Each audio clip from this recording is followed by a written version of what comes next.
नमस्कार दर्शकों, जय श्री कृष्ण, राधे राधे।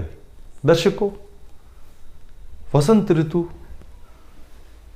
मधुमाती ऋतु, कामदेव की ऋतु, और इस ऋतु में विशेष रूप से 3 त्योहार जिसकी शुरुआत होती है बसंत पंचमी से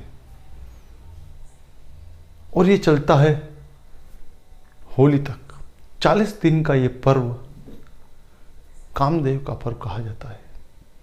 इसमें ये जो परिवर्तन है शीत ऋतु से लेकर ग्रीष्म ऋतु के आगमन तक का, इसे मधमाता कहा गया। भगवान कृष्ण की जो लीलाएं हैं, विशेष रूप से इस 40 दिन की लीला है जहां भगवान कृष्ण ने ब्रज में होली खेली, और इसी 40 दिन में महादेव का वैराग्य, शिव की शिवरात्रि, शिव और शक्ति का मिलन, मां पार्वती के साथ महादेव का विवाह, यह भी महाशिवरात्रि के रूप में इसी पर्व के बीच में आता है। दर्शकों, आज मैं इसी 40 दिन के ऊपर चर्चा करूंगा कि आखिर ये स्पेशल क्यों है, इतना महत्वपूर्ण क्यों है। वसंत पंचमी से लेकर होली और इसके मध्य में शिवरात्रि आने का क्या कारण है, क्या लॉजिक है, क्या रीजन है, और ये 40 दिन आखिर क्यों मनाए जाते हैं, क्या प्रभाव है इसका। गहन चिंतन के पश्चात मेरी जो शोध है, मेरा जो एक निष्कर्ष निकल आया है, मैंने ये आपके सम्मुख प्रस्तुत कर रहा हूं। पसंद आए तो लाइक जरूर कीजिएगा और एस्ट्रो कमलेश इस चैनल को सब्सक्राइब करने कीजिएगा। दर्शकों, वसंत पंचमी कामदेव का दिन, मां सरस्वती का दिन माना जाता है, लेकिन विशेष रूप से वसंत पंचमी को कामदेव जयंती के रूप में मनाया जाता है। इस दिन से कामदेव का जो प्रभाव है विशेष रूप से बढ़ जाता है, और ये जो मौसम होता है ऋतु वसंत का, इसमें फूल खिलते हैं, सृजन होता है, और ये एक तरह से नया माहौल पैदा होता है। इस वक्त काम की भावना अत्यधिक बढ़ जाती है, क्योंकि ये जब भगवान शिव तप करने के लिए गए तो देवताओं ने उनसे आह्वान किया, लेकिन वो अपनी तपस्या से, अपनी साधना से नहीं उठे। तो उनको जगाने के लिए देवता ने कामदेव का आह्वान किया और उन्हें प्रस्तुत किया कामदेव को कि शिव की वो साधना को तोड़ें, इस साधना से शिव को बाहर निकालें, ताकि शिव और पार्वती का मिलन हो सके, वो विवाह के लिए तैयार हो सके। और ये विवाह तभी संभव था जब शिव साधना से बाहर आए। इसके लिए कामदेव ने अथक प्रयास किया। बसंत पंचमी से उन्होंने शुरुआत की और शिव पर अपने कामुक बाणों को चलाया। इसी कारण ये जो दिन होते हैं अत्यधिक काम वासनाओं से भरे हुए होते हैं, लेकिन जब शिव अपनी साधना से उठे तो उन्होंने अपने नेत्रों को खोलते हुए कामदेव को भस्म कर दिया,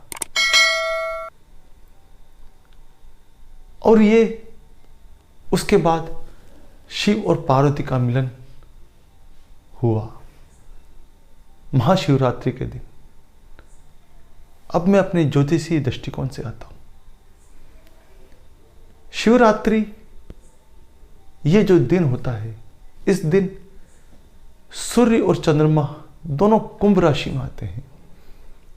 कुंभ राशि मैं पूर्व में बता चुका हूं, अमृत कलश है ये। और यहां ऐसे तो चंद्रमा कई बार आता है, हर महीने में एक बार आता है, लेकिन जब सूर्य वहां विद्यमान है तभी कुंभ में चंद्रमा का प्रवेश। ये लॉजिक क्या है? और शिवरात्रि के दिन ही कुंभ राशि में सूर्य और चंद्र का मिलन होता है। चंद्र स्त्री है, शक्ति है, पार्वती स्वरूपा है, और सूर्य पुरुष है, और पुरुष होने के कारण वो शिव स्वरूपा है। और जब स्त्री और पुरुष दोनों का मिलन कुंभ कलश में होता है तो वैवाहिक गठबंधन होता है। शादी के समय ये कुंभ कलश प्रतीक के रूप में रखा जाता है। वहां पर सर्वप्रथम जब भी विवाह करने से पूर्व होते हैं तो कुंभ कलश की पूजा होती है। कुंभ कलश विशेष रूप से माना जाता है, वो अमृत तुल्य है, वहां अमृत भरा हुआ है उस कुंभ में, जहां शिव और शक्ति चंद्र और सूर्य के रूप में मिलन करते हैं। ये दोनों मिलते हैं कुंभ राशि में आकर, तभी शिवरात्रि होती है। शिव और पार्वती का मिलन होता है। इसी कारण चंद्र और सूर्य का जब मिलन होता है तो महाशिवरात्रि का पर्व मनाया जाता है। शिव जिन्होंने कामदेव को भस्म किया है, और कामदेव क्या है? ये पुष्प कण है। पुष्प जो बाहर लाते हैं। कामुकता कब जागती है? जब बाहर आती है। चारों तरफ से रंग बिरंगे पुष्प और उनकी महक, मोगरे की, चमेली की, इस तरह की जो खुशबू गुलाब की जो उड़ती है, तो एक कामुकता अंदर पैदा होती है। और शिव ने उस कामुकता का नाश किया, और वो जो भस्म कामदेव की पुष्पों के रूप में जमीन पर गिरी तो उससे वो गुलाल उत्पन्न हुई। गुलाल क्या है? इन पुष्पों का सुखाकर जो बनाई जाती है, पुष्प जो कामदेव है इनको सुखाकर जो बनाई जाती है, वो गुलाल होली तक उड़ाई जाती है। भगवान कृष्ण ने इसे विशेष रूप से 40 दिन का महत्व दिया है। जितने भी वैष्णव स्वरूप है वहां पर बसंत पंचमी से गुलाल उड़ना शुरू हो जाता है, गुलाल खेलना शुरू हो जाता है, और होली तक ये चलती है। होली जहां पर कामुकता का अंत होता है। दर्शकों, गुलाल जो होती है ये कामुकता का अंत करती है। कामुकता जो कामदेव के रूप में बाहर लेके आए थे, महादेव ने उन पुष्पों का, उस कामदेव का नाश किया, और उससे उत्पन्न हुई गुलाल। और वो गुलाल होली के दिन प्रत्येक मानव हमारे हिंदू संस्कृति में एक दूसरे को लगाते हैं प्रेम के रूप में। वो प्रेम जो कामदेव को भस्म करके उत्पन्न हुआ, निश्चल प्रेम, जहां शुद्धता है, भगवान कृष्ण ने यह प्रकट किया है। वो निश्चल प्रेम करते हैं, वहां काम वासना नहीं है। और गुलाल इसलिए लगाया है उन्होंने, गुलाल से होली इसीलिए खेली है कि जो प्रेम है उसमें काम वासना नहीं होनी चाहिए। उस काम वासना का जो जिसने महादेव ने नाश कर दिया, उसको भस्म कर दिया, और उससे जो उत्पन्न गुलाल है उसको एक दूसरे पर मलकर उस कामुकता को नियंत्रित किया है भगवान कृष्ण ने। उस काम वासना को पर नियंत्रण रखने के लिए एक दूसरे पर गुलाल लगाई जाती है, ताकि वर्ष भर उस वासना से, वो जो वासना कामदेव ने शिव पर चलाने के लिए अत्यधिक इस वातावरण में फैलाई, और उसका जब महादेव ने नाश किया तो उसको संतुलित करने के लिए गुलाल उत्पन्न हुई। और वो गुलाल एक दूसरे पर लगाकर, क्योंकि गुलाल में एक विशेष गुण होते हैं, उसमें ठंडक होती है, और कामदेव के कारण जो उग्रता वासना में आ जाती है उसको ठंडा गुलाल करती है। गुलाल में बहुत शीतलता होती है, पुष्पों के कारण बनी है, पुष्पों से बनी है, और बहुत शीतलता लिए हुए होती है और वो शीतलता ही इस काम वासना को नियंत्रित कर सकती है। व्यक्ति के वीर और स्त्री के रज को नियंत्रित करने का काम गुलाल करती है। इसीलिए होली तक भगवान कृष्ण ने इसे खूब खेला है।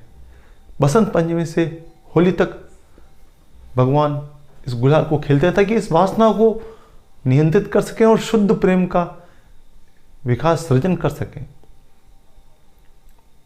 और ये जब नियंत्रित हो जाती है और शुद्ध प्रेम जागृत हो जाता है, उसके बाद भगवान ने गुलाल को हाथ नहीं लगाया है।